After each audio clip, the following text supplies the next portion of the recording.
everyone, welcome to Kavin English Learning channel. Today also I am very happy to meet you all with a spoken English through Tamil Moolam class. Right. அனைவரையும் Kavin English learning சேனலுக்கு அன்புடன் வரவேற்கின்றேன். வாங்க இன்றைக்கு நாங்க spoken English through Tamil மொழி மூலம் என்ன விஷயத்தை பற்றி டே 2 படிக்க போறோம்ன்றதை இன்றைக்கு நாங்க ஸ்டார்ட் பண்ணுவோம். ரைட். இங்கிலீஷ் நாங்க படிக்கும் போது ஆரம்பத்துல சில பேசிக் வார்த்தைகளுக்கான அர்த்தங்களை நாங்க தமிழ் மொழி மூலம் தெரிந்து கொண்டா எங்களுக்கு ஆங்கிலம் பேசும்போது மிகவும் இலகுவாக இருக்கும். அந்த அடிப்படையில நான் சில வேர்ட்ஸ்களை உங்களுக்காக தந்திருக்கிறேன். Very very simple. நீங்க எல்லாருக்குமே தெரிஞ்ச விஷயம் தான், உங்க எல்லாருக்குமே தெரிஞ்ச வேர்ட்ஸ் தான். இருந்தாலும் பேசிக்ல இருந்து போறபடியா நான் அதையும் உங்களுக்காக சொல்லித்தர போறேன். போன கிளாஸ்ல நாங்க நவுனை பற்றி நவுண்ட வகைகள் எல்லாமே நாங்க வடிவா தெளிவா பார்த்து கொண்டு நாங்க என்ன நவுன் வந்து கட்டாயம் பெயர் சொல்ல பற்றி நீங்க தெரிஞ்சிருக்க வேணும். நாங்க படிப்படியாக கிராமட்டிக்கலுக்குள்ளாலையும் கழிச்சு கொண்டு போவோம். ஆனா இன்றைக்கு நான் சொல்லித்தர போறது வந்து சின்ன சின்ன அர்த்தமுள்ள வார்த்தைகளை தான் சொல்லித்தர போறேன். So let's start today's lesson with me. I என்றா நான், I என்றா நான். We நாங்கள், we என்றா நாங்கள். You நீ அல்லது நீங்கள், you. They அவர்கள், they அவர்கள். He அவன், she அவள். he என்றது ஆணை குறிக்கும் அவன், she என்றது ஒரு பெண்ணை குறிக்கும் அவள். it அது, அதாவது அகரிணை பொருட்களை குறிக்கும் it அது. him அவரை அல்லது அவனை. me என்னை, me என்றா என்னை. her அவளை. him என்றா அவனை அல்லது அவரை என்று சொல்லலாம். her என்றா அவளை. them அவர்களை, them அவர்களை. us எங்களை, us எங்களை. இந்த பேசிக் வார்த்தைகளுக்குரிய அர்த்தங்கள் வந்து எங்களுக்கு கட்டாயம் தெரிஞ்சிருக்க வேணும்.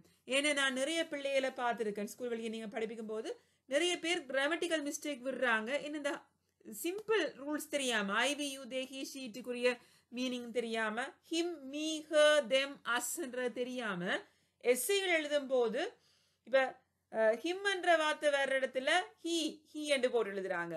அதே மாதிரி ஹி என்ற வார்த்தை போட்டு எழுதுல ஹிம் என்று மாத்தி எஸ்ஸைகள் எழுதப்பட்டிருக்கு. So that is the mistake. அதனாலதான் உங்களுக்கு இந்த பேசிக் விஷயத்தை நீங்க முதல்ல தெரிஞ்சு கொள்ளுங்க. இதை மனப்பாடமா வச்சிருந்தா கூடி தப்பில்லை. ஏன்னா இது வந்து பேசிக் வார்த்தைகள். நாங்க ஆங்கிலத்துல சரளமா கதைக்கணும் என்று சொல்லி சொன்னா இந்த விஷயங்களை ஃபாலோ பண்ணித்தான் ஆகணும். ரைட். இப்ப நாங்க பார்க்க போறது some prepositions, இடப்பெயர்களுக்குரிய தமிழ் அர்த்தங்கள் நான் உங்களுக்கு சொல்லி தர போறேன். சில விஷயங்கள்லாம் இதுல இருக்குது. ஏன்னா நாங்க சில வார்த்தைகளை கதைக்கும் போது இந்த கட்டாயமா இந்த preposition நாங்க பயன்படுத்தி தான் கதைப்போம். ஸோ டூ அண்டா தமிழ்ல நாங்க இக்கு, ஐ திங்க் நாலாம் வேற்றுமைன்னு சொல்லுவோம். இக்கு டூ அண்டா இக்கு. ஃபோண்டா காக, ஃபோண்டா காக. வித் உடன், வித் அண்டா உடன். ஃப்ரம் அண்டா இருந்து, ஃப்ரம் இருந்து. about அண்டா பற்றி, அதை பற்றி. by அண்டா ஆல் என்ற பொருள். against அண்டா எதிராக. after அண்டா பிறகு. except அண்டா தவிர. without இல்லாமல். like அது போல, போல். in front of அண்டா முன்னால்.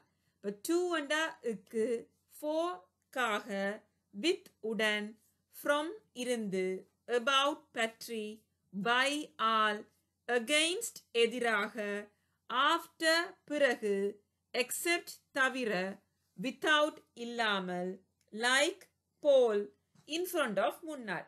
இந்த தமிழ் வார்த்தைகளை நீங்க தெரிஞ்சு வச்சு கொண்டிருந்தீங்கன்னு சொல்லி சொன்னா இந்த preposition நாங்க எப்படி பயன்படுத்தலாம் என்ற ஐடியா எங்களுக்கு வரும். to me என்றா எனக்கு, to me என்றா எனக்கு. for him அவனுக்காக, for him அவனுக்காக. from her அவளிடமிருந்து, அவளிடமிருந்து. by me என்னால், by me என்னால். without you நீ இல்லாமல். அப்படி எல்லா சொற்களுக்கும் உரிய மிச்ச except தவிர, with like, in front of முன்னால், in front of the house அந்த வீட்டுக்கு முன்னால். she is like a doll. அப்ப she is like a doll அவள் ஒரு பொம்மையை போல் இருந்தாள்.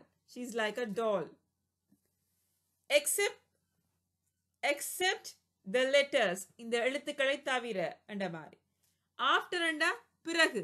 After me எனக்கு பிறகு. After you உனக்கு பிறகு என்று சொல்லி இதற்குரிய மீனிங்குகளை நாங்கள் தெரிஞ்சு வச்சுக்கொள்ள வேணும். ஸோ இதையும் நீங்கள் கூட கொப்பியில் எழுதி வச்சுக்கொள்ளுங்க. என்னுடைய ஸ்போக்கன் இங்கிலீஷ் கிளாஸை ஃபாலோ பண்ணுற பிள்ளைகளுக்கு தான் இதை நான் முக்கியமாக சொல்லி கொண்டு வரேன். நீங்கள் வந்து எவ்வளவுதான் இங்கிலீஷில் நாலேஜாக இருந்தாலும் சில நேரத்தில் நீங்கள் பார்த்துருப்பீங்க, எஸ்ஸே எழுதும் போதோ அல்லது கதைக்கும் போதோ சில கிராமட்டிக்கல் மிஸ்டேக்கை நாங்கள் விடக்கூடியதாக இருக்கும். ஏன்னு சொல்லி சொன்னால் இந்த சின்ன பேசிக்குரிய அர்த்தங்களை நாங்கள் தெரியாமல் படித்து கொண்டு போகிறதால தான் இது ஏற்படுது.